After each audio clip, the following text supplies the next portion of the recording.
अंतस प्रणाम, जय श्री कृष्ण। मैं स्मिता श्रीवास्तव आप सभी का बहुत-बहुत स्वागत करती हूँ आज के इस साप्ताहिक कार्यक्रम में। और आज का विषय है महाकवि सूरदास। क्योंकि पहले ही बताया था गुरुजी ने कि ये महीना ये पूरी तरह से महापुरुषों की जयंती पे समर्पित है और उनकी जयंती और उनके बारे में जानने का है। लेकिन मैं आप लोगों को बता दूं कि जयंती का ये महीना सिर्फ महापुरुषों तक उन लोगों की बात नहीं है। आज हमारे सामने जो जीवंत महापुरुष हैं उनकी भी जयंती है। तो आज गुरुजी का जन्मदिन है, जन्म दिवस है। तो जब जितनी जल्दी हो सके आप यहाँ पे जुड़िए, क्योंकि आज का दिन अपने आप में बहुत ही विशेष हो जाता है। पिछले लगभग मुझे लगता है कि 2 ढाई या 3 साल हो गए हैं जब गुरुजी का सानिध्य हमें प्राप्त है, और उनके ज्ञान का लाभ जिस तरह से अंतर सेवा फाउंडेशन के इस फेसबुक पेज और यूट्यूब चैनल के माध्यम से आप तक पहुंच रहा है, वो हमारे लिए बहुत बड़ी बात है। हमें लगता है कि किसी बहुत बड़े पुण्य का ही ये प्रताप होता है कि जब अच्छे लोगों का सानिध्य प्राप्त होता है, जब कुछ अच्छे लोगों के बीच में रहने का मौका मिलता है, तो ये भी बहुत ही किस्मत की बात है। तो मैं अपने आप को भी धन्य समझती हूँ और अपने आप से जुड़े हुए लोग भी अपने आप को समझ सकते हैं। तो जितनी जल्दी हो सके आप यहाँ पे जुड़िए और इस कार्यक्रम को लाइक कमेंट के साथ शेयर करना मत भूलिएगा। तो चलिए पुनः जन्मदिन की बहुत सारी बधाइयों के साथ हम लोग बहुत ही आदर के साथ स्वागत करते हैं गुरु जी का, डॉक्टर रमेश चंद्र कृष्ण जी का। जन्मदिन की बहुत बहुत बहुत सारी शुभकामनाएं आपको गुरु जी, बहुत स्वागत। धन्यवाद। तो अग्ने पते व्रतं करिष्यामि तच्छकेयं तन्मे राधता इदं वहम् अनित्यात् सत्यम् उपै ॐ शान्ति शांति शांति। वेद में भगवान से प्रार्थना की गई है, हे प्रभु आप सबसे बड़े व्रतपति हैं, व्रत के पालक हैं।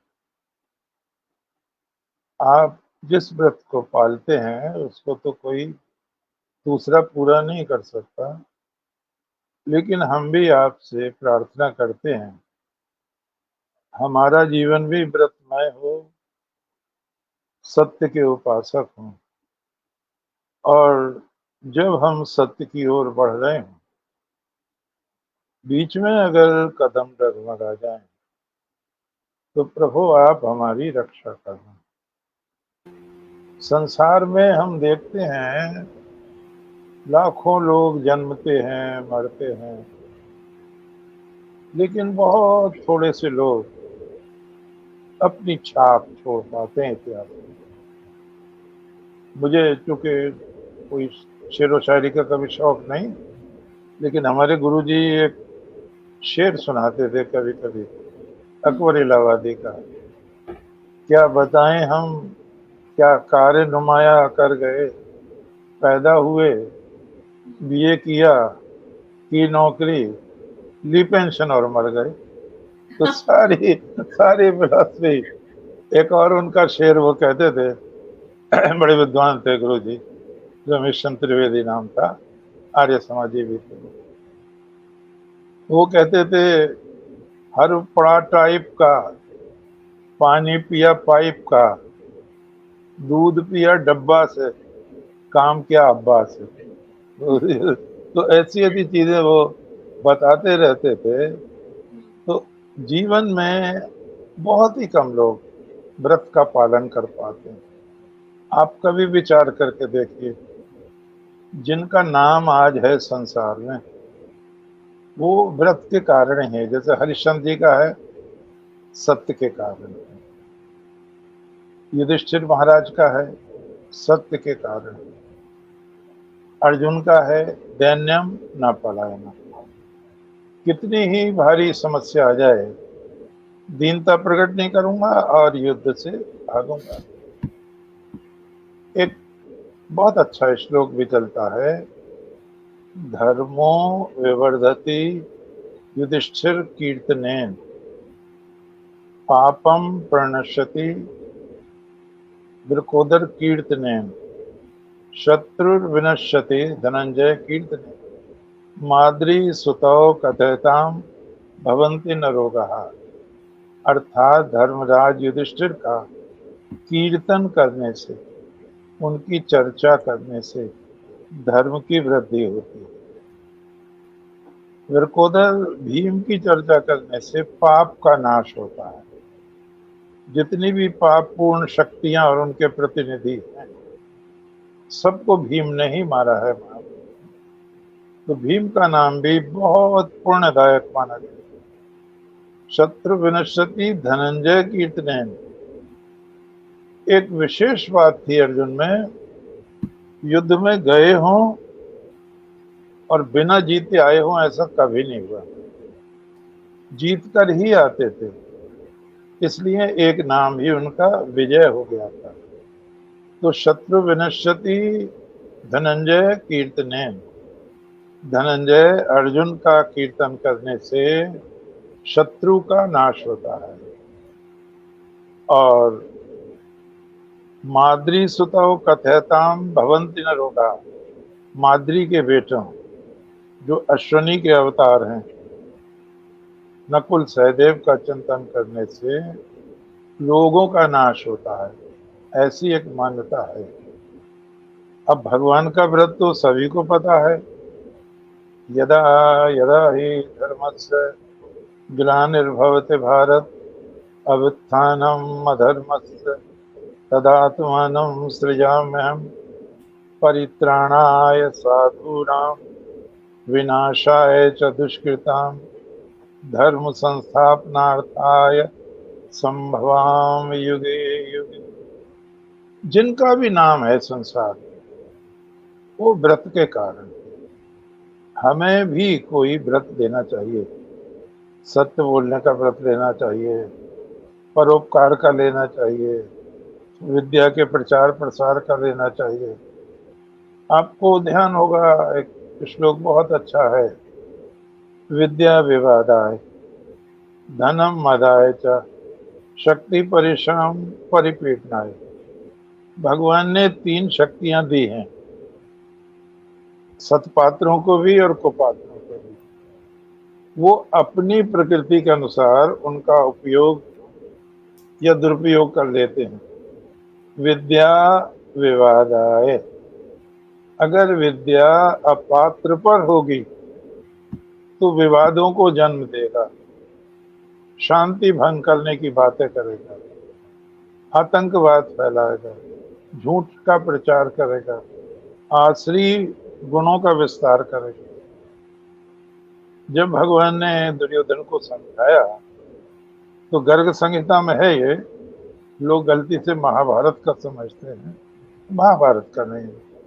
भगवान ने कहा तुम धर्म को समझते तो हो, लेकिन करते क्यों नहीं धर्म के काम? तुम ये भी समझते हो पाप का रास्ता है मेरा, तुम उसे छोड़ते क्यों? तो ये कहा दुर्योधन ने, जानामि धर्मम, ये जो पाप कर रहे हैं, रिश्वत ले रहे हैं, पकड़े जा रहे हैं करोड़ों करोड़ों रुपया, ऐसा नहीं है नहीं जानते हम पाप कर रहे हैं, जानते हैं, ये फिर भी कर रहे हैं। क्यों कर रहे हैं? वो कहते हैं जानामि धर्मम, प्रभु मैं जानता हूं धर्म क्या है, न मैं प्रवृत्ति, लेकिन मेरी रुचि नहीं होती धर्म के कार्य करने। जानामि अधर्मम, मैं अधर्म को भी जानता हूं, नाचा में निवृत्ति, उधर से मेरी अनिच्छा नहीं होती, करता हूं मैं, जानता हूं पाप है, करता हूं उसको। केनापि देवेन विधिस्तेन यथा नियुक्तो अस्मि तथा करो। यहाँ इस श्लोक का अर्थ कभी कभी, मैं समझ आते हो कहता हूँ, कभी कभी गलत कर देते हैं लोग, उसको देव को परमात्मा कर देते हैं। वो कहते हैं केनापि देवेन हृदय स्थितेन, कोई देवता बैठा हुआ है मेरे हृदय में, यथा नियुक्तो अस्मि तथा करोमि, जैसा नचाता है वैसा नाचता हूँ, अर्थात मैं दोषी नहीं हूँ पाप कर्म करने के लिए। तो यहाँ अर्थ गलत होता है। यहाँ देव का मतलब है भाग्य, संचित कर्म। बुरे कर्म करते करते करते करते एक हमारी प्रकृति ही विकसित हो गई है, बुरे कार्य करना, उनको पसंद करना। तो विद्या विवादाय, इसलिए विद्या प्रार्थना करती है आचार्य से, हे आचार्य आप मुझे अपात्र को मत सौंपना, अपात्र को विद्या दान मत कर। पहले बड़ी भारी परीक्षा ली जाती थी, आज जैसे आज ऑक्सफोर्ड है, कैम्ब्रिज है, दूसरी संस्थाएं हैं। उस समय नालंदा, तक्षशिला, विक्रमशिला, बड़े भारी पूरी एशिया से विद्यार्थी आते थे प्रवेश लेने के लिए। और नालंदा विश्वविद्यालय में जो द्वार पंडित होता था वो कई भाषाओं का ज्ञाता होता था। तो वो बहुत कठिनाई से 5, 7, 8% ही पास हो पाते थे, उनको ही एडमिशन मिल पाता था। और जिनको एडमिशन मिल जाता था वो बड़े भाग्यशाली होते थे और फिर प्रचार करते थे विद्या का। तो विद्या विवादाय, दुष्ट पर आएगी, विवाद करेगी। धनम मदाय, धन यदि दुष्ट पर आएगा तो विलासता के कामों में झोंकेगा, अच्छे कामों में नहीं करेगा उसको, विलासता के कामों में झोंकेगा। और शक्ति ही परेशान परिपीड़ना, शक्ति आएगी तो दोष दूसरों को सताने में उसका उपयोग करेगा। अब इसका विपरीत है, अच्छा व्यक्ति क्या करेगा, ज्ञान आए, दान आए, च रक्षणाय, ज्ञान की प्राप्ति का कार्य करेगा, भीख मांगकर भी। 16 मील विश्वविद्यालय बनवा दिया मदन मोहन मालवीय ने। जिसके राज्य में सूर्य नहीं छिपता था उसका विश्वविद्यालय 10 मील में था, ऑक्सफोर्ड। जो भिक्षा से बना वो 16 मील में बना। अलीगढ़ विश्वविद्यालय 5 मील में बना। तो विद्या विवाद, ज्ञान आए, अच्छे व्यक्ति पर आनी चाहिए विद्या। अब मुझे जैसे स्मिता जी ने कहा, मैं चाहता हूं कोई नाम ना ले, जितने वर्ष हो गए ठीक ही चल रहा है, महापुरुषों का ध्यान करते हैं, भगवान का ध्यान करते हैं। तो मुझे एक आशीर्वाद दिया, यह मंगल कामना जो छोटे हैं वो सभी ने की कि आप 100 वर्ष तक ऐसे बोलते रहे और लिखते रहे। तो मैंने कहा बड़ी लंबी जंजीर हो रही है। तो ये इसका मतलब ये है कि विचारों की कदर करने वाले लोग हैं और वो अच्छा सुनना चाहते हैं, अच्छा पढ़ना चाहते हैं, ये अच्छा लक्षण है। तो वो कहते हैं ज्ञानाय दानाय, धन है तो परोपकार में लगाएंगे। कोई भी शहर भारत का ऐसा नहीं है जिसमें बिरला जी का मंदिर ना हो, सब में बहुत दूर तक। और इसमें बहुत काम किया बिरला जी ने कृष्ण जन्मभूमि के उद्धार में। जहां भी गए हो, जब मैं उनका जीवन चरित्र पढ़ रहा था मुझे तो बड़ा आश्चर्य हुआ। पूरे विश्व के हिंदुओं को वो मदद देते थे, कहीं साड़ियां भेजते थे स्त्रियों को, कहीं धन भेजते थे, कहीं छात्रवृत्ति भेजते थे, वो सबकी सेवा करते थे। यहाँ तक के गामा पहलवान, जब देश का विभाजन हो गया तो पता नहीं होते क्या सूझा, वो पाकिस्तान चला गया। और एक काम उसने और किया, ब्याह कर लिया। उसके बच्चे हो गए बहुत, 12 जन 18 बच्चे हो गए और मींग निकल गई। अब इतनी खुराक कौन देता यहाँ रोज उसको 29 सिर दूध मिलता था, 6 सिर फलों का रस मिलता था, 2 सिर बादाम मिलते थे, 1.5 सिर घी मिलता था, 3 पा ताजा मक्खन मिलता था। और वो 5000 दंड 5000 बैठक लगाता था और वर्ल्ड चैंपियन था, नाम था भारत का। लेकिन जब वो पाकिस्तान चला गया तो वहाँ उसे पूछा ही नहीं लोगों ने। कुश्ती लड़ना भी बस का नहीं रहा, ये जोड़ खुल जाते हैं और बहुत बुढ़ापे में बहुत कष्ट होता है। जब बिरला जी को ये बात पता चली तो बिरला जी ने 500 रुपये महीना भिजवाए इसको। बड़ी बात है, सन 47 में 500 रुपये बहुत होते थे। तो बिरला जी ने कहा अब जैसा भी था तो वो हमारा ही याद, वो कहीं भी चला जाए।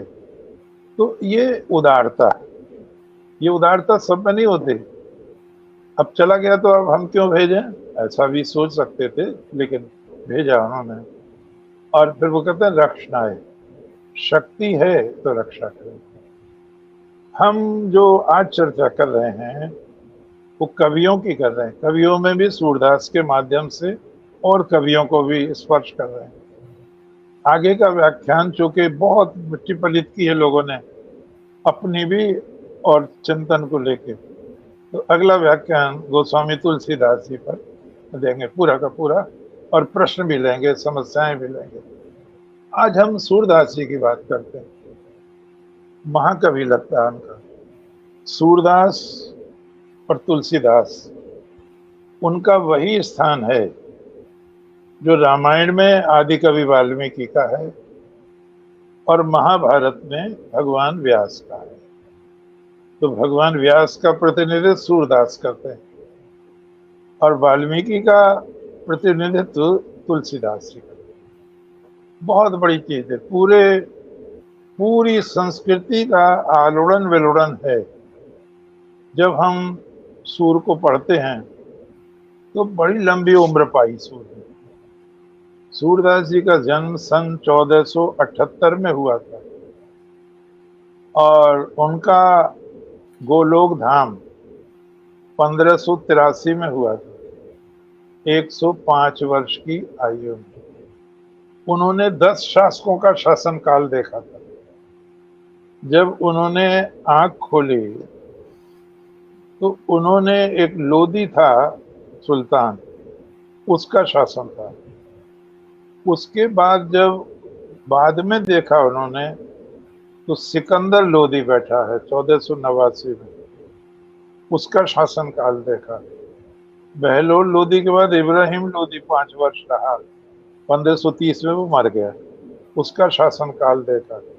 उसके बाद बाबर आ गया, 1530 और 36 में बाबर भी मर गया। तो 1530 में बाबर भी मर गया, बाबर को देखा। फिर बाबर का बेटा हुमायूं को शेरशाह ने भगा दिया, तो उन्होंने हुमायूं का शासनकाल भी देखा और शेरशाह का भी शासनकाल देखा। शेरशाह के बाद उसका लड़का इस्लाम शाह बैठा, उसका भी शासनकाल देखा। उसके बाद में शेरशाह तो मर गया, वो सल्तनत कमजोर हुई, फिर हुमायूं दोबारा आ गए, तो हुमायूं को भी दोबारा देखा उन्होंने।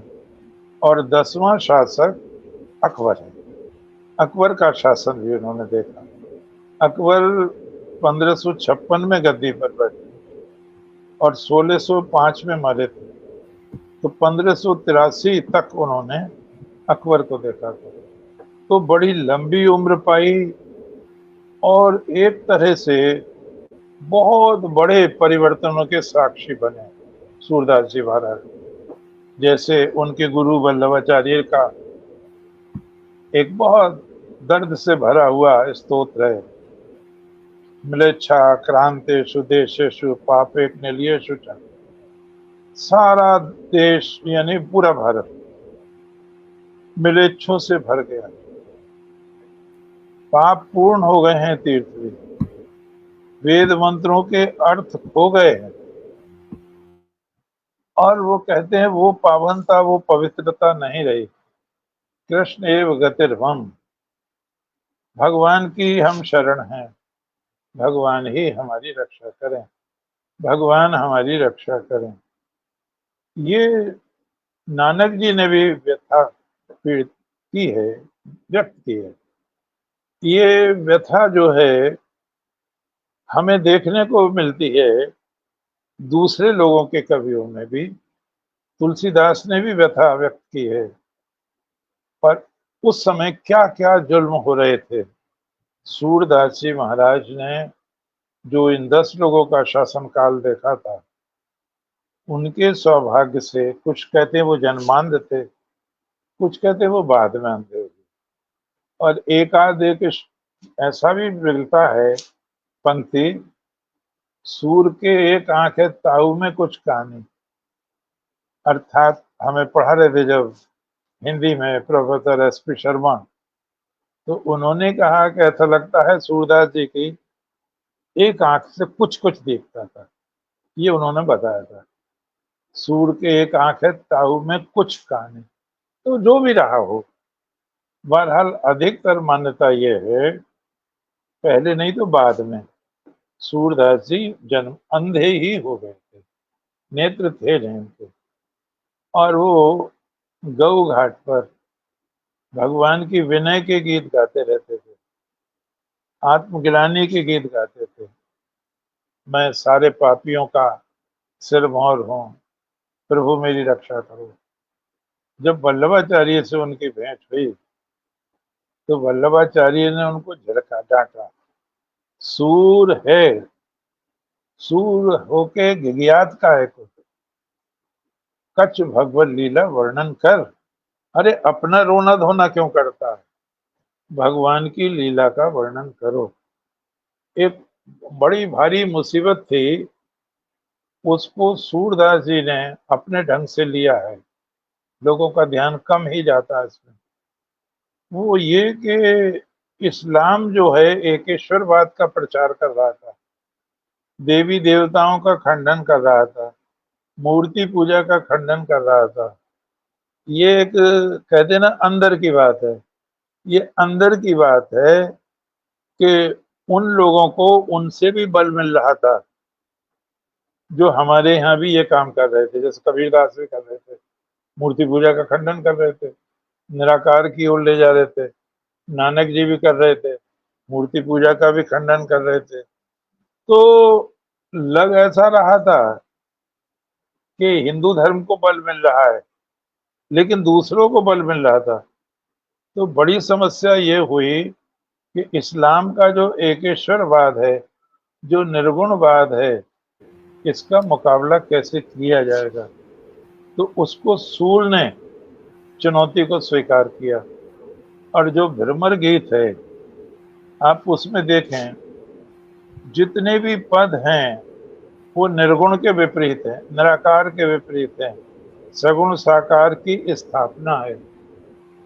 एक बहुत प्रसिद्ध पद है उनका, अविगत गति कछ कहत न आवे, ज्यों गूंगे मीठे फल को रस अंतर्गत ही भावे, परम स्वाद सभी जो निरंतर अमित तोष उपजावे, रूप रेख गुण जात जुगत बिन निरालंब चक्रित धावे, सब भांत अगम विचारहि ताते सूर सगुण लीला पद गावे।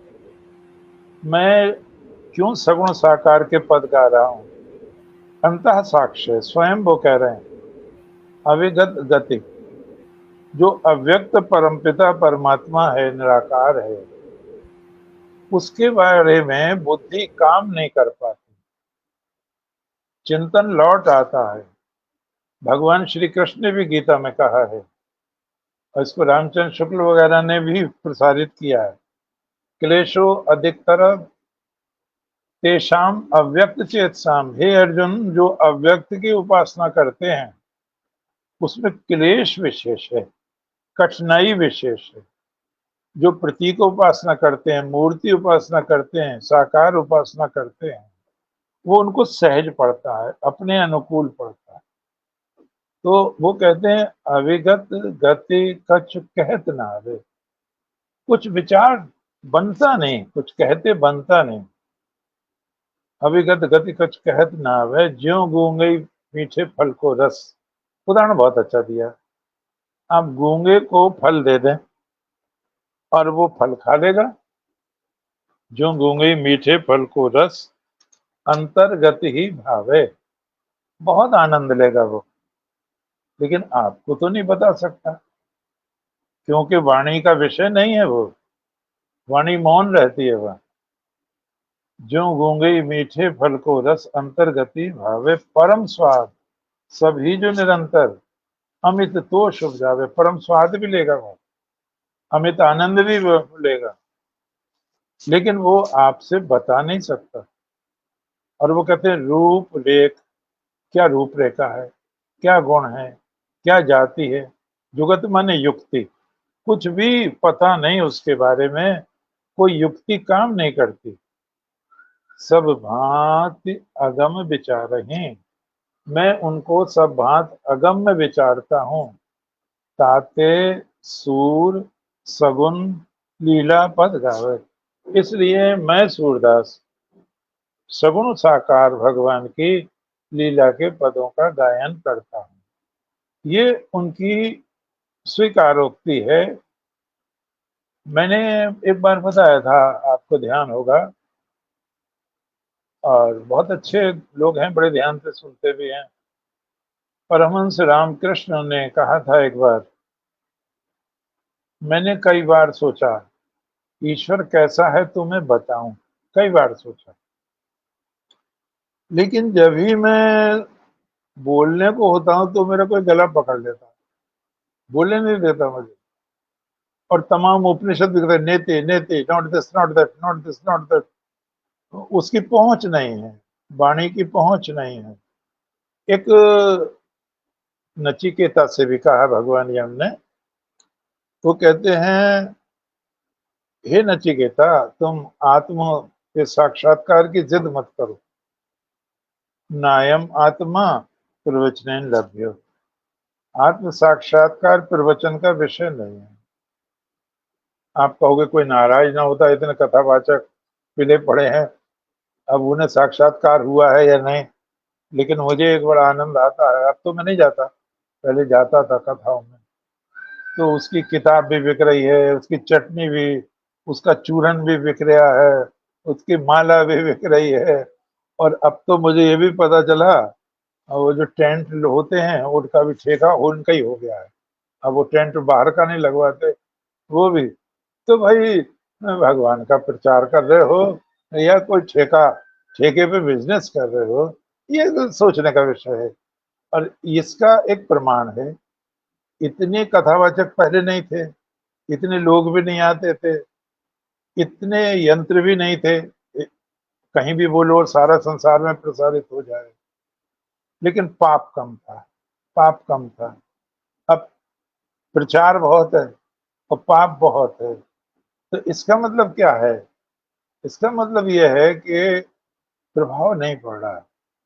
कभी हम विचार करें, भगवान ने जब गीता का उपदेश दिया अर्जुन को, तो उन्होंने पूछा, अर्जुन सच बताओ, क्या तुमने हमारा उपदेश ध्यान से सुना? अर्जुन ने कहा, हाँ प्रभु, एक एक शब्द ध्यान से सुना। क्या तुम्हारा मोह नष्ट हो गया? हाँ प्रभु, नष्टो मोहा स्मृति लब्धा तत्प्रसादान मया उचित करिष्ये वचनम तब।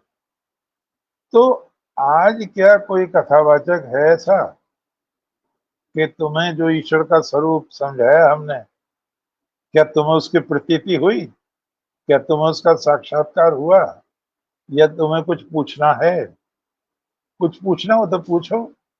यहाँ 1988 में डोंगरे जी की कथा हुई थी, तो मैं गया तो सुदामा चरित चल रहा था उस समय। तो उससे पहले, उनकी कथा सुनने से पहले, श्री कृष्ण पराक्रम परिक्रमा में मैंने सुदामा चरित लिख दिया था।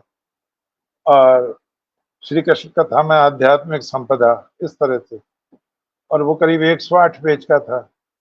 तो मैंने सोचा कि इतने बड़े कथावाचक आए हैं, बड़ा नाम भी है, संत हैं, देखें सुदामा जी के विषय में कुछ बात है, पता चले। अब ये तो वो जाने महात्मा हैं, अब तो नहीं है हमारे बीच में। उन्होंने कहा श्री कृष्ण से बड़ा कपटी कोई नहीं है इस संसार में। तो मैं रुका, मैंने कहा मैं गलत तो नहीं सुन रहा हूँ कहीं। लेकिन ये बात उन्होंने जब 3-4 बार कही,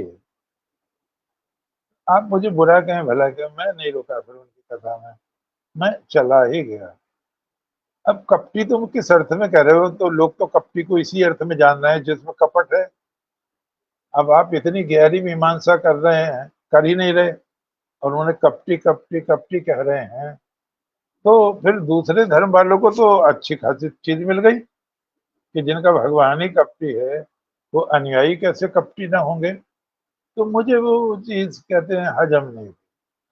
तो यहाँ पर यमराज जी ने कहा प्रवचन गारंटी नहीं है परमात्मा के साक्षात्कार। और फिर कहते हैं ना इतना न मेरे, बहुत कुशाग्र बुद्धि हैं आप, ये भी शर्त नहीं। न बहु न श्रुतेन, बहुत अधिक सुनना और पढ़ना, ये भी शर्त नहीं। अब नचिकेता को बड़ा आश्चर्य हुआ।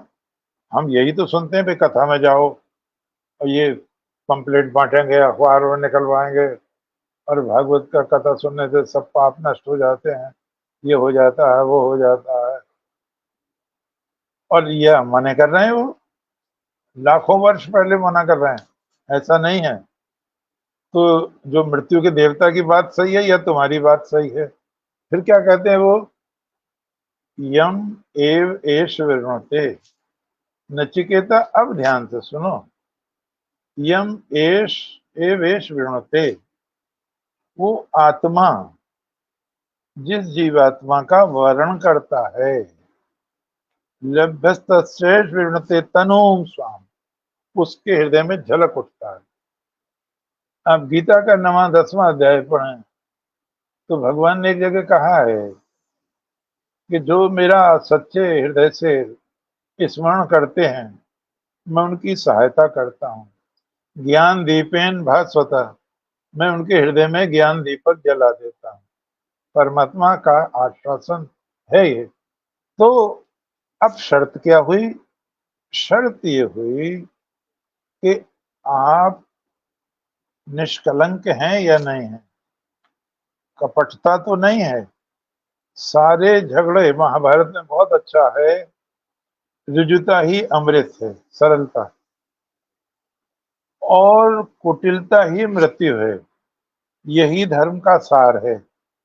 बाकी थोकी बकवास है, थोती ये शब्द है। तो हम सत्संग में इसलिए जाते हैं, हम रामायण इसलिए पढ़ते हैं, हम वेद उपनिषद इसलिए पढ़ते हैं कि हम अपना आलोचन करें, विश्लेषण करें, बुराइयों को फेंके बाहर निकाल के। तो सूरदास जी ने कहा, इन सब बातों पर विचार करके मैं सगुण साकार पर पद लिख रहा हूं। अब लोगों ने इस पर विचार किया है। सूरदास जी का जो विश्व प्रसिद्ध नाम है वो वात्सल्य वर्णन में है। भारत तो छोटी चीज है, दुनिया का कोई भी कभी उनका मुकाबला नहीं कर सकता, और आज 500 वर्ष हो गए, आज भी नहीं कर पा रहा है कोई भी। बंद आंखों से जो देखा है वो खुली आंखों से भी नहीं लिख पा रहा है व्यक्ति। ऐसा क्या है? हम जरा विचार करें। सूरदास जी ने 105 वर्ष लगाए भगवान कृष्ण को समझने में, समझाने में, भक्ति करने में। सूरदास जी का जन्म 32 साल 1532 में है। तो 32 का मतलब है वो 78, 1478 सूरदास जी का है, और 22 तो बोलो और 32, 54 साल छोटे हैं तुलसीदास जी। तुलसीदास जी 54 साल छोटे हैं सूरदास जी से। तो वो जो तुलसीदास जी का 90 वर्ष है, 1532 में 90 जोड़ देंगे, ये आ जाएगा।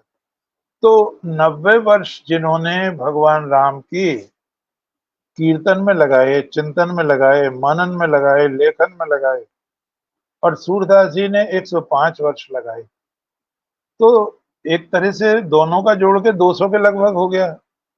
तो हम इस बात पर विचार करें कि जिस पर लेखनी उठाई है उसका व्यक्तित्व क्या है। आपने क्या आधार, अवलंबन क्या है? एक हमारे प्रोफेसर थे, बड़ा अच्छे व्यक्ति थे। तो मेरी एक किताब आई थी छोटी सी, योगेश्वर कृष्ण। तो वो मिल गए एक बार बाजार में, बोले वो रमेश बात सुनो। मैं जी प्रणाम किया, मैंने उनको पैर छुए। महेंद्र प्रताप, इलाहाबाद यूनिवर्सिटी के फर्स्ट क्लास फर्स्ट थे वो हिंदी में। यहाँ आते ही केजी कॉलेज है यहाँ, उनका अपॉइंटमेंट हुआ था।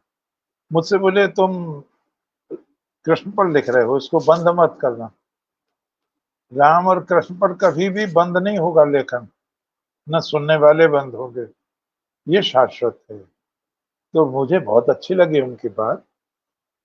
हम देखते हैं, जरा आप भी विचार करना। सूरदास जी के आलम्बन है भगवान कृष्ण, और समस्या का समाधान देखें। उस समय गोवध होता था, हिंदू कुछ कर नहीं सकता था, परतंत्र था, और इतना टैक्स लगाया था अलाउद्दीन खिलजी वगैरह ने कि बड़े बड़े घरों की स्त्रियां इनके यहाँ जाके बर्तन मांजती थी। बहुत बुरा दिन था।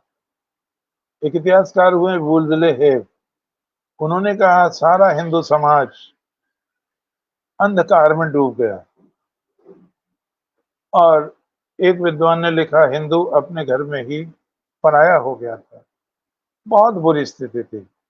तो सूरदास जी ने बहनों एक विषय तो उठाया, गोचारण का। सैकड़ों पद मिलेंगे आपको गोचारण में। कितनी बड़ी जिम्मेवारी ली, आप उस पर आज विचार करें। जिस समय गऊओं का निर्बाध वध होता था, कोई रोक नहीं पाता था, सूरदास जी महाराज ने तीन लोक के स्वामी को हाथ में लकटी देके, कंधे पे कंबल रख के गोचारण को भेज दिया। और सैकड़ों पद हैं गोचारण के। उन्होंने ये संदेश दिया कि जब तीन लोक के स्वामी भगवान कृष्ण जो अवतार हैं, जब वो गौओं को चराना पुण्य समझते हैं, उनकी पूजा करते हैं, उनकी रक्षा करते हैं, उनको प्रणाम करते हैं, तो तुम्हें भी चाहिए कि तुम जिस देश में आए हो, यहाँ की जो मूल संस्कृति है, तुम्हें गाय को महत्व देना चाहिए, गोवध बंद कर देना चाहिए। सूरदास जी ने जो इतना लिखा, उसका प्रचार हुआ, बात लोगों तक गई, और उसका प्रमाण है 1562 ईस्वी में। उस समय अकबर की उम्र मात्र 20 वर्ष थी। वो 42 में पैदा हुआ था और 13 साल 4 महीने का गद्दी पर बैठा था 56 में। तो जब वो मथुरा आया तो एक बहुत बड़े संत थे, नरहरि नाम था उनका। नरहरि दास ने क्या काम किया, वो कुछ तख्तियां लिखी,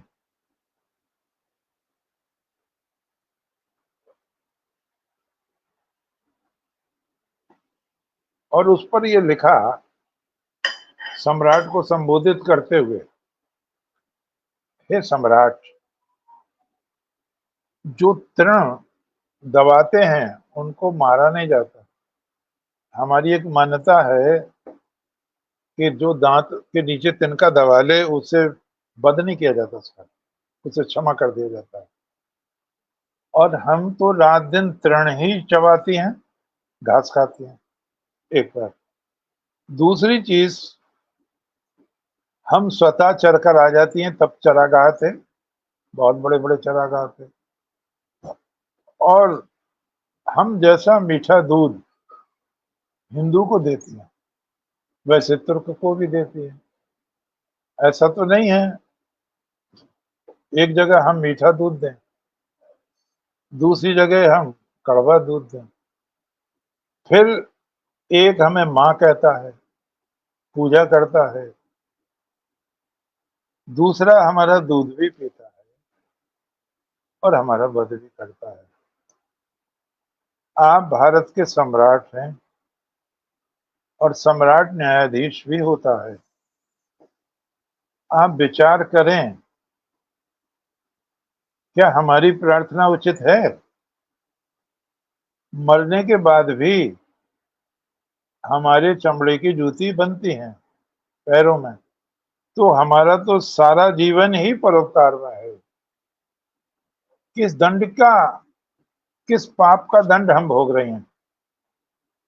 जब अकबर जा रहे थे तो ये गायों का जुलूस दिखाई पड़ा हमको, और अकबर बिना पढ़े लिखे आदमी थे। वकील कहते थे, उन्होंने वकील को बुलवाया कि देखो क्या लिखा है, जरा पढ़ो। उन्होंने बताया ऐसे ऐसे किन्होंने लिखा है कि स्वामी जी भी आ रहे हैं पीछे। स्वामी नरहरि से भेंट हुई अकबर की, उन्होंने भी उसको समझाया सम्राट को। तो सम्राट ने वहीं अध्यादेश जारी किया कि पूरे भारत में गोवध बंद किया जाता है। तो सूरदास जी ने गोचारण पर जो प्रचार प्रसार किया, दूरगामी परिणाम निकला। और एक सम्राट ऐसा आया जिसने इसको बहुत गहराई से महसूस किया, और लोगों ने बड़ी चैन की सांस ली। दूसरी चीज, हम क्या कहते हैं स्त्री के लिए? माता निर्माता भक्ति है, माता निर्माण करती है। यत्र नार्यस्तु पूजन्ते रमन्ते तत्र देवता। जहाँ नारी का सम्मान है वह देवता निवास करते हैं। लेकिन अब जो संस्कृति आई, वो नारी को मात्र भोग्य समझते थे, कोई और रूप था ही नहीं उसके दिमाग में। सूरदास जी की एक बहुत बड़ी उपलब्धि है। मैं नहीं, उनको युग भी प्रणाम करेगा, हर शताब्दी सूरदास को प्रणाम करेगी। ऐसे बुरे समय में, ऐसे मलिन समय में, ऐसे विलासितापूर्ण समय में महाकवि सूरदास ने बहुत बड़ा काम किया। और वो काम किया, तीन लोक का स्वामी प्यारा सा बालक कन्हैया बनाकर यशोदा की गोद में बैठा दिया। उन्होंने स्त्री को माता के पद पर सम्मानित किया। आप जितने भी पद पढ़ जाएंगे, आपके सामने आज भी तस्वीर खिंच जाएगी।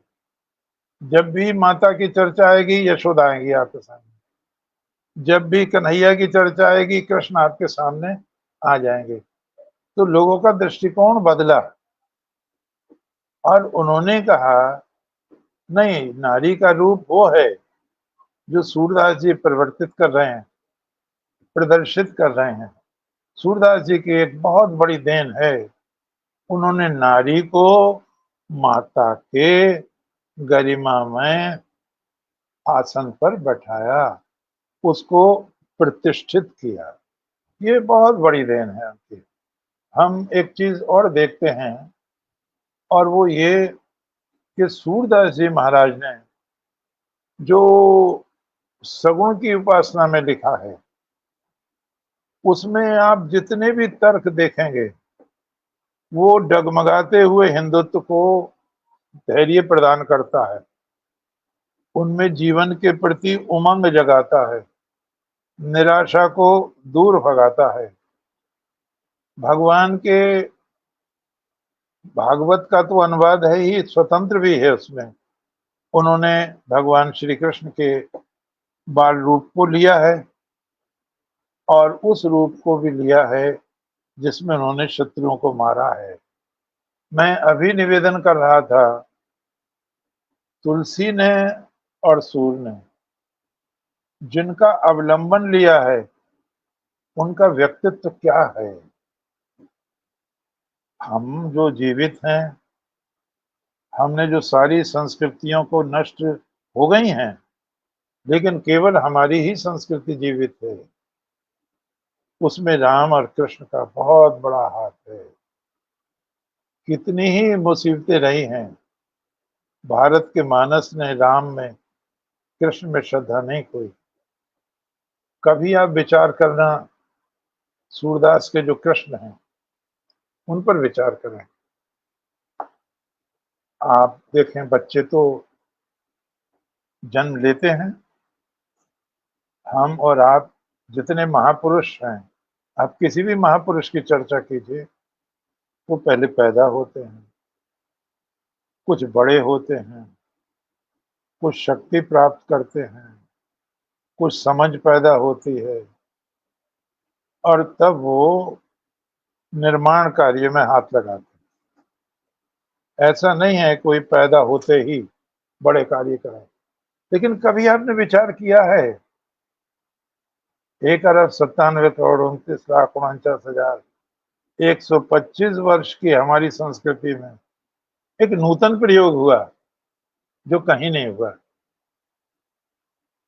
अभी मैंने बताया, बच्चा पैदा होगा, बड़ा होगा, समझ आएगी, जभी तो समाज का कार्य करेगा। लेकिन ना, अजीब अजीब हो गया, बच्चा पैदा नहीं हुआ और उसकी चर्चा रोज हो रही है। बच्चा पैदा नहीं हुआ, जैसे ही देवकी का वसुदेव के साथ विवाह होता है, आकाशवाणी होती है कि देवकी का 8वां बच्चा तेरा काल होगा, मृत्यु का कारण होगा। और वो वध करने को तैयार हो जाता है। चचेरी बहन है उसकी, उग्रसेन के भाई देवक की कन्या है देवकी। बहुत खुशामद करते हैं वसुदेव जी, और इस शर्त पर उसे तैयार कर देते हैं, हम हर बच्चा तुम्हें भेंट करेंगे। तो ये आप सुनते तो आए हैं, पुराणों में भी है कि जब धरती परेशान हो गई है, गऊ का रूप धारण करके ब्रह्मा के पास गई है, लेकिन वो पब्लिक कहाँ है? वो पब्लिक तो यही है, वसुदेव हैं, देवकी हैं, जेल में पड़े हैं, और नाना जेल में पड़े हैं, Ugrasen. Charity begins at home, वो यहीं से शुरुआत है। उन्हें देवी देवताओं पे मुसीबत हो या ना हो, यहाँ खुलकर मुसीबत है। और वो बच्चा पैदा नहीं हुआ है, पहला बच्चा मरता है। तो लोग क्या कहते हैं, भाई वो तो 8वें की बात है, दूसरा, तीसरा, चौथा, 5वां, छठा, यानी बच्चे मरते जा रहे हैं, लेकिन चर्चा 8वें की होती जा रही है, जो है ही नहीं कहीं। अभी 7वें को मैंने निवेदन किया था, कर्षण किया गया, खींचा गया गर्भ में से देवकी के, और प्लांट किया गया, स्थापित किया गया रोहिणी के गोकुल में। वो भी वसुदेव जी की पत्नी है। तो इसलिए बच्चे का नाम ही हुआ संकर्षण, जिसे खींच का निकाल के दूसरी जगह प्लांट किया गया। तो इससे ये भी पता चलता है कि प्राचीन भारत की सर्जरी कितनी विकसित रही होगी। एक माँ के गर्भ से, पेट से गर्भ निकालना, दूसरे में स्थापित करना। तो इसलिए बलराम का नाम ही संकर्षण है। यहाँ क्या दिखाया बहनों, गर्भपात हो गया, तो 7 की गिनती पूरी हो गई। तो गर्भपात, लोगों को तो नहीं पता बच्चा बचा लिया गया, तो वो कहते हैं चलो गर्भपात हो गया, लेकिन 8वें से काम है, देखना तो 8वें को है। वो समय आता है, बच्चा भी अवतरित होता है, प्रकाशमय हो जाता है कारागार। वो आंसू जो रुके नहीं थे वर्षों से, वो चेहरे खिल जाते हैं, और परीक्षा शुरू हो जाती है। जो बालक जिसकी प्रतीक्षा थी, जिसकी रात दिन चर्चा थी, 8वां बच्चा 15 साल में, 20 साल में, जितने भी साल में हुआ, इतने वर्ष पहले से चर्चा थी इस बच्चे की, बच्चा आ गया और कारागार में ही है बच्चा। लेकिन कारागार की अभेद्य दीवारें, वो फौज, वो पुलिस, वो पहरा, वो गुप्तचर व्यवस्था, सबको धता बताकर वो बच्चा तो पार पहुंचा दिया गया, यमुना के पार गोकुल में पहुंचा दिया गया। अर्धरात्रि है, वर्षा हो रही है, यमुना में बाढ़ है, बिजली गरज रही है, बड़ा भयंकर वातावरण है, और वसुदेव जी इन मुसीबतों में बच्चे को ले जा रहे हैं। वहाँ यशोदा के कहते हैं लड़की हुई है, तो लड़की खुद ले ली है उन्होंने, लड़का वहाँ लिटा दिया।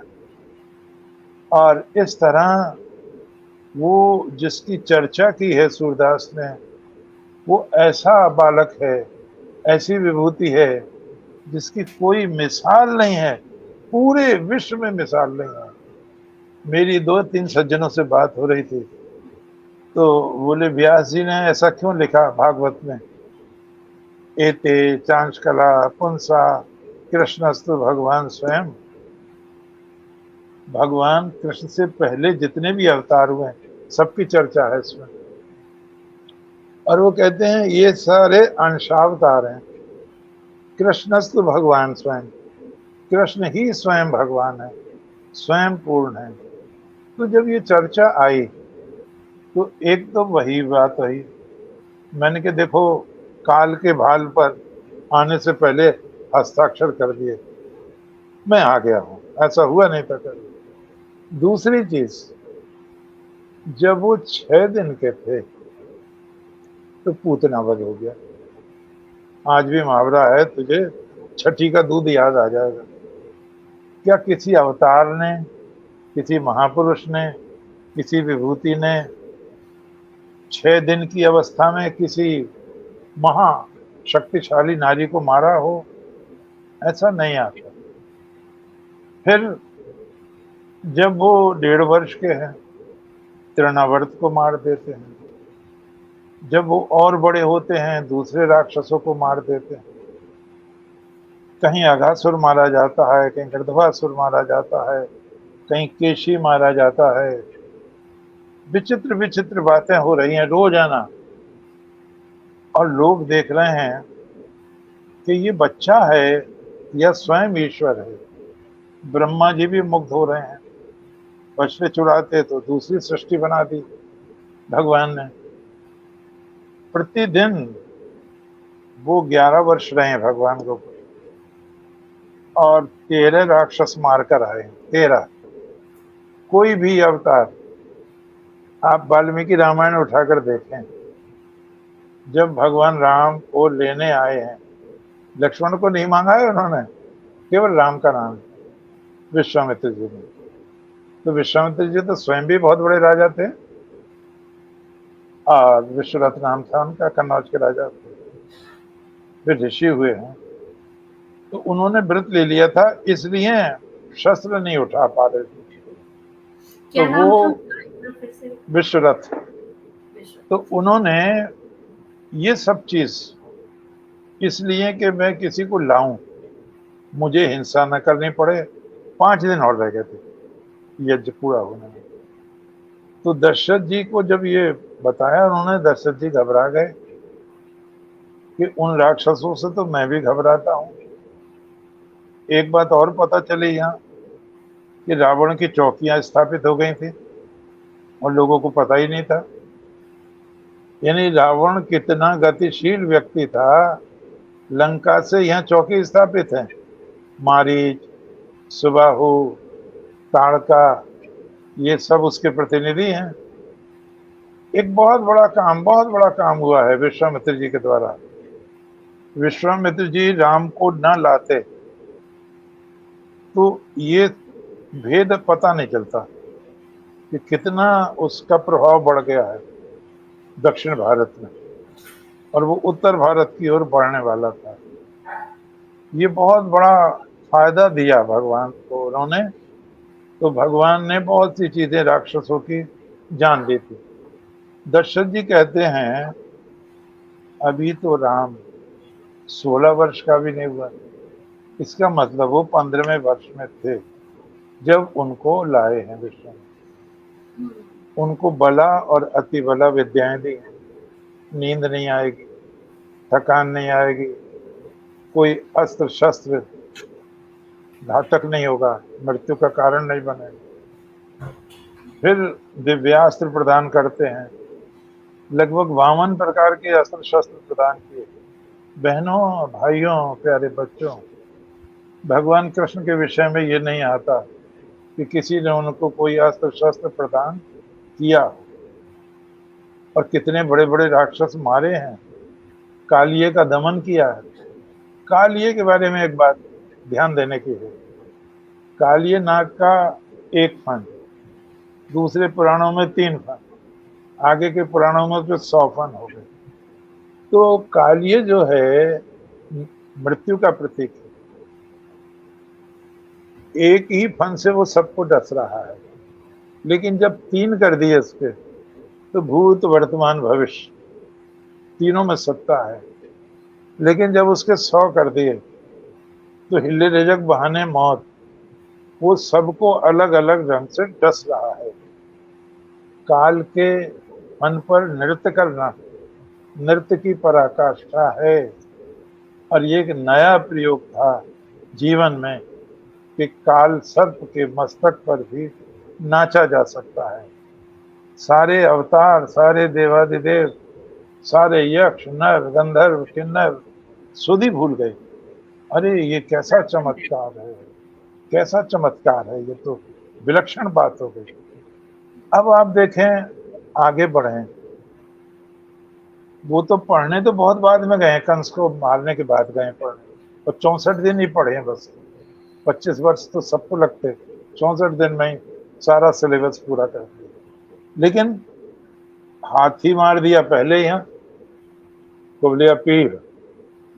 यहाँ एक नाटक दिखाया जा रहा था एक विद्यालय में, तो एक रेलवे में थे बलवीर जी पाठक, अब स्वर्गवास हो गया। तो मैं उनसे मिला, मैंने कहा कौन है इसका संचालक, कौन है? पता चला ये है। मैंने कहा आपके जो पात्र हैं गलत बोल रहे थे, आपने इन्हें ध्यान दिलाया क्या, टोका नहीं आपने? तो उन्होंने मेरी तरफ देखा बड़े ध्यान से, बोले क्या गलत बोल रहे थे?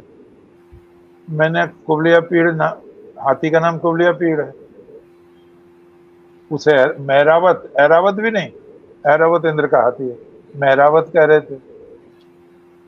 और फिर वसुदेव को वासुदेव कह रहे थे, वसुदेव कहेंगे तो बाप हो जाएगा, और आका डंडा लगते बेटा हो जाएगा वासुदेव।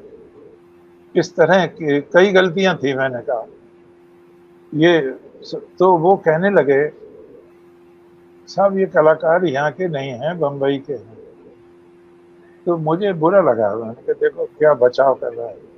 मैं बम्बई में माता जी को पिताजी कहते हैं क्या?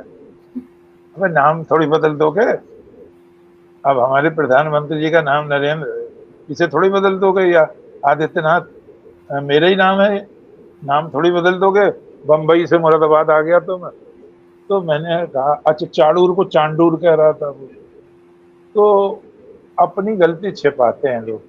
तो भगवान ने उस कुबलिया पीड़ हाथी को मारा, जिसे जहरीली वनस्पति खिलाई गई थी, भगवान को मारने के ही लिए, और भगवान ने उसको मारा। नया प्रयोग था, उसी के दांत उखाड़ लिए, एक बलराम को दे दिया, एक स्वयं। फिर जैसे ही आए हैं, एक रजक से वस्त्र मांग रहे हैं, राजसी वस्त्र है, कंस के वस्त्र। बोले कंस हमारे मामा हैं, 2 जोड़ी है, हम दर्जी से ठीक करा लेंगे। वो कुछ ज्यादा मुंहचड़ रहा होगा, उसने अपशब्द कह दिए, बलराम मारने को दौड़े, भगवान ने मना किया, फिर भी समझाया। उसने कहा बुलाऊं अभी, सैनिकों को धक्के मार के भगा देंगे, संवार देंगे। तब आता है वहां ये कराग्रेन काया था, उसकी गर्दन पे ये मारा भगवान, गर्दन कट के दूर चली गई। ये विद्या किसने सिखाई थी? हाथी को नियंत्रित करने की विद्या किसने सिखाई थी? हथेली से ही सिर काटा जा सकता है, ये विद्या किसने सिखाई थी? फिर चाड़ूर और मुश्रिक, आंध्र के बड़े भारी पहलवान, कभी नहीं हारे थे। तो चाड़ूर को हवा में घुमा के मारा, कितना बल होगा, कितनी शक्ति होगी।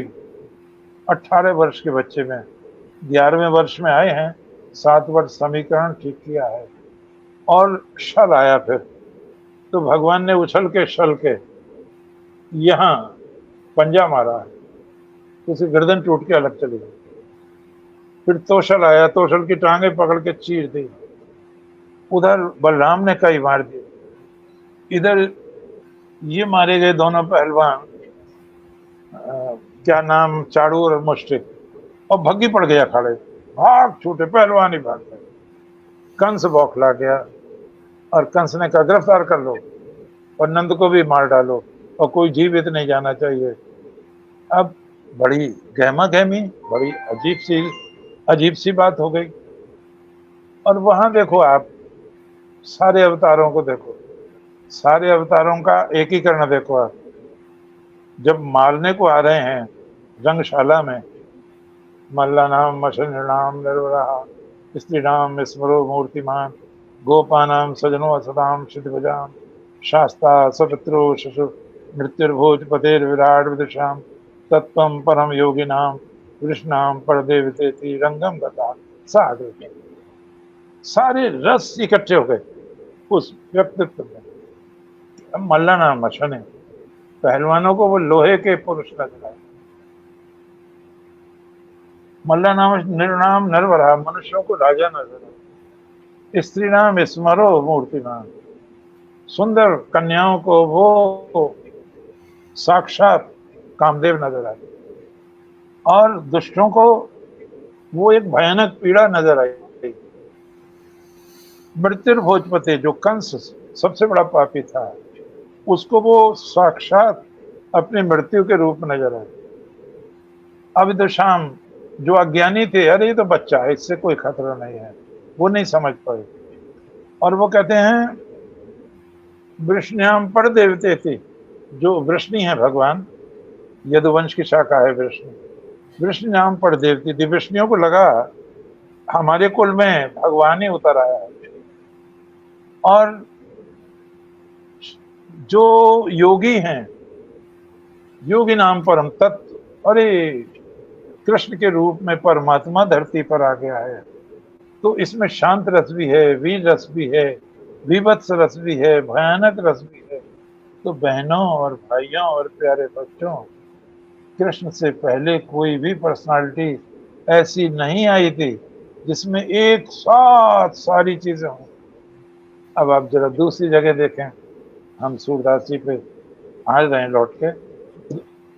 आप युद्ध हो रहा है और सब पढ़े लिखे हैं, कोई बिना पढ़ा लिखा तो है नहीं। द्रोणाचार्य जैसे लोग हैं और लोग हैं, कर्ण हैं। 3 बार सूर्य को छिपाया, 3 बार। भगवान ने अर्जुन से कहा देखो तुम नहीं कर पाओगे, मैं उपाय करता हूं। केवल जयद्रथ को सूर्य छिपाई देगा, केवल जयद्रथ, सबको नहीं। अब जयद्रथ को छिपा रखा था उन्होंने। जयद्रथ ने देखा सूर्य छिप गया, वो निकल आया। लोगों ने क्या किया, अरे सूर्य तो छिप गया, अब उसे पता नहीं, औरों को नहीं दिख रहा, औरों के लिए निकला हुआ है। जब वो सब निकल आए तो सबको छिपा दिया। ये दूसरा प्रयोग। अब वो कह रहे भाई अग्नि समाधि लो अर्जुन से। अब तीसरा प्रयोग कर दिया इतनी देर में, सूर्य तो निकला हुआ है। कौन महापुरुष हुआ है आज तक सूर्य निकल रहा है, सूर्य छिप रहा है, सूर्य निकल रहा है, सूर्य। क्या तुम सूर्य को गाइड कर रहे हो या सूर्य तुम्हारे ऊपर निर्भर है? और भगवान ने कहा अर्जुन, हे पार्थ प्रण पालन करो, देखो अभी दिन शेष है। देखो वो सूर्य और ये जयद्रथ, और जब जयद्रथ को मरवा दिया, क्या कौशल है, क्या कोई कल्पना कर सकता है कि दिन को रात में बदल दे, रात को दिन में बदल दे। मरा हुआ बच्चा पैदा हुआ है उत्तरा के, और भगवान कहते हैं यथा सत्यम च धर्मश्च मयि नित्यम प्रतिष्ठितो तथा मृता शिशुरहम जीविताद अभिमन्युता। यदि मैंने जीवन के किसी मोड़ पर, किसी छोर पर सत्य को, धर्म को न छोड़ा हो, तो उसके प्रताप से उत्तरा का मृत बालक जीवित हो जाए। और वो बालक जीवित हुआ। तो सूरदास जी ने हिंदुत्व के उत्थान के लिए, संस्कृति की रक्षा के लिए जो अवलंबन चुना है, जो आश्रय चुना है, वो अद्वितीय है, वो अप्रतिम है। और ठीक ही कहा है, एते चांच कला पुंसा कृष्णस्तु भगवान स्वयं। वो देख रहे हैं सूरदास जी। सूरदास जी ने 1-2 नवीन उद्भावना भी कर दी है जो महाभारत में नहीं है। वो भीष्म ने कोई ऐसी प्रतिज्ञा नहीं की थी मैं भगवान से चक्र उठवा लूंगा। इन्होंने कर दी है कि मैं आज हरि से शस्त्र उठवाऊंगा, नहीं तो गंगा का सुत नहीं कहूंगा, आदि आदि। बड़ा अच्छा वो प्रसंग है। दूसरी चीज, एक बहुत बड़ा संदेश दिया हमारे महाकवि ने। उन्होंने कहा जैसा परमात्मा हिंदुओं के पास है, भारतीयों के पास है, ऐसा तो है ही नहीं किसी के पास। तुम इसे छोड़ते हो तो मूर्ख हो। क्यों? प्रभु कुल कान काहू की न मान। प्रभु कोई भी मर्यादा नहीं रखते हैं। झूठे बेर सबरी के खाए।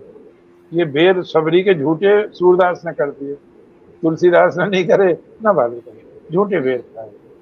और पारथ का पार का रथा का नंदा बन के सेवा की दुर्योधन की, और 36 प्रकार का व्यंजन छोड़कर साग खाया विदुर का। तो एक ऐसी विभूति को चुना। तो हम जब देखते हैं सूर सागर में, तो उसमें बहुत सुंदर सुंदर चित्र, असुरों के मारने के, संस्कृति की रक्षा करने के, गोवर्धन उठाने के। गोवर्धन और कंस वध तो तमाम बाली में, जावा में, सुमात्रा में, मेडागास्कर में, बोरोबुदूर मंदिर में, सब में है। सूरदास से एक बहुत बड़ा प्रभाव पड़ा, वो कवियों को जानना चाहिए। सूरदास जी ने कोई गहना नहीं छोड़ा है। नाक का, आंख का, कान का, सारे गहने उनके सूर सागर में आए।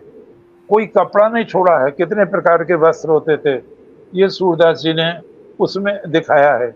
व्यंजन में क्या क्या बनता था, ये सूरदास जी ने दिखाया है। और कितनी नृत्य की मुद्राएं होती हैं, संगीत की कितनी होती हैं, वाद्य यंत्र की कितनी होती हैं। सूरदास जी के वर्णन के आधार पर सारे भारत के विभिन्न भागों में चित्रकारों ने भगवान कृष्ण के, राधा के, रुक्मणी के, अर्जुन के चित्र बनाए हैं। और ये चित्र विदेशों तक पहुंचे हैं।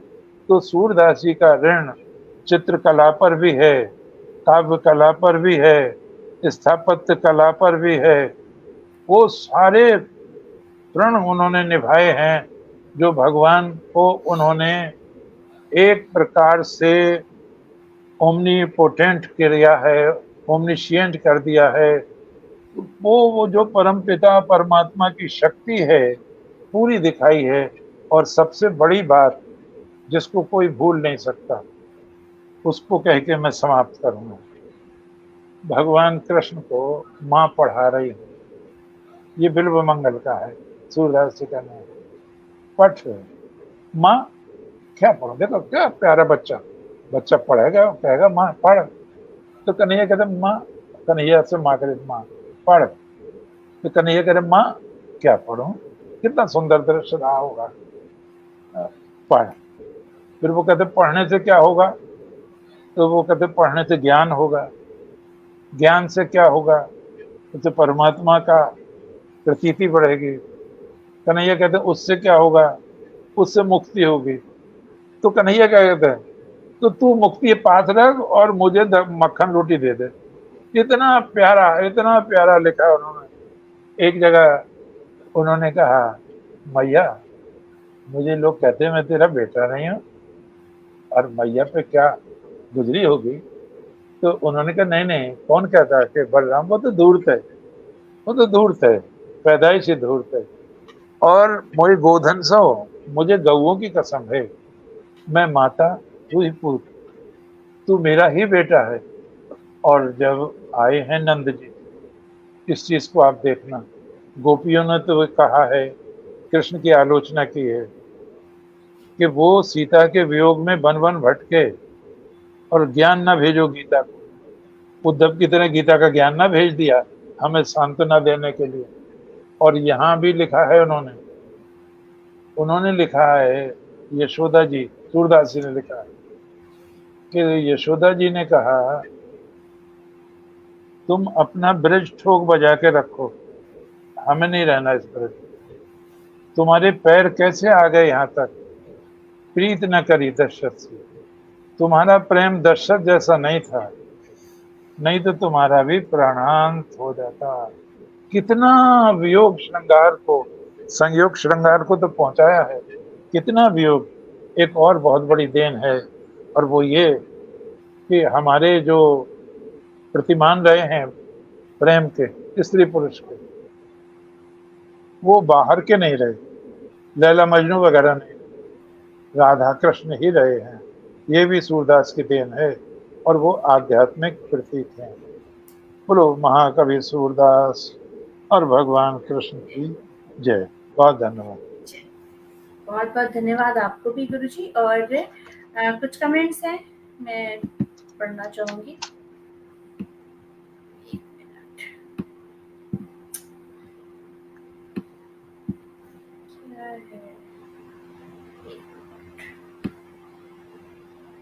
हमारे साथ यहाँ पे डॉक्टर शैल वर्मा जी आपको प्रणाम कह रही हैं और जन्मदिन की बहुत सारी शुभकामनाएं आपको दे रही हैं। धन्यवाद।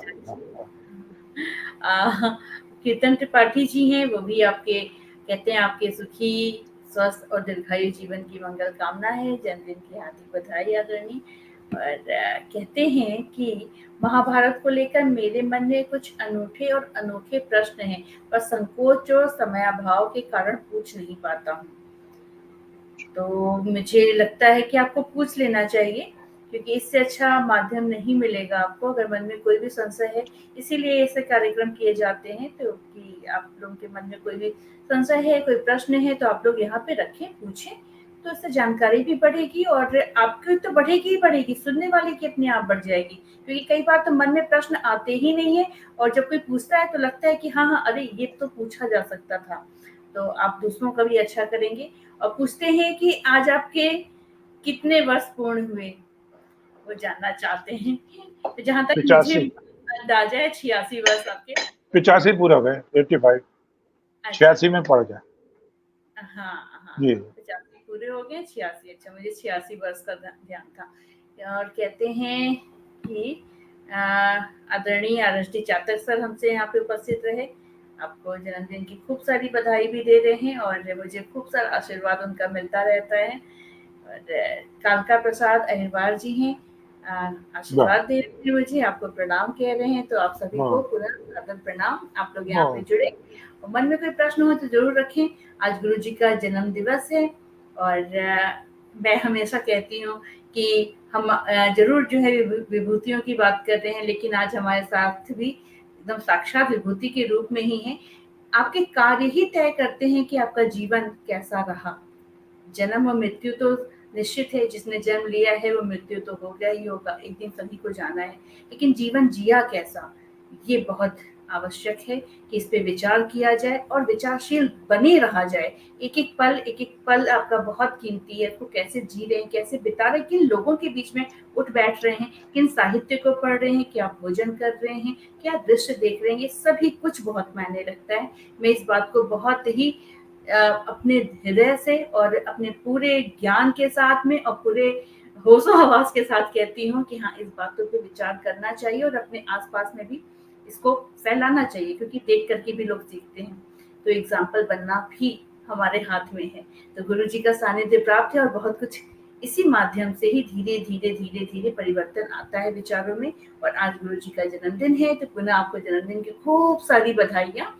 हम लोग चाहेंगे कि बस आपको आशीर्वाद मिलता रहे और ये सफर जो है ऐसे ही अनवरत चलता रहे। तो कीर्तन त्रिपाठी जी, अगर आप सुन रहे हैं तो आप प्रश्न पूछ सकते हैं। कोई भी मन में समस्या है, कोई प्रश्न है, कोई चाहिए समाधान, तो आइए। तो गुरु जी, आज फिर बस यहाँ तक ही, फिर हम लोग अगले सप्ताह मिलेंगे और किसी नए विषय पे बात। वो स्मिता जी, जब भेजो तो मुझे बता दियो फोन से जी। जब भाषण भेजो ना, हाँ, भाषण जब भेजो बता दियो। जी। अच्छा, धन्यवाद। सभी को बहुत बहुत धन्यवाद, बहुत बहुत सभी को सादर प्रणाम, अंतस प्रणाम। जय श्री कृष्ण। जय जय हो, जय हो।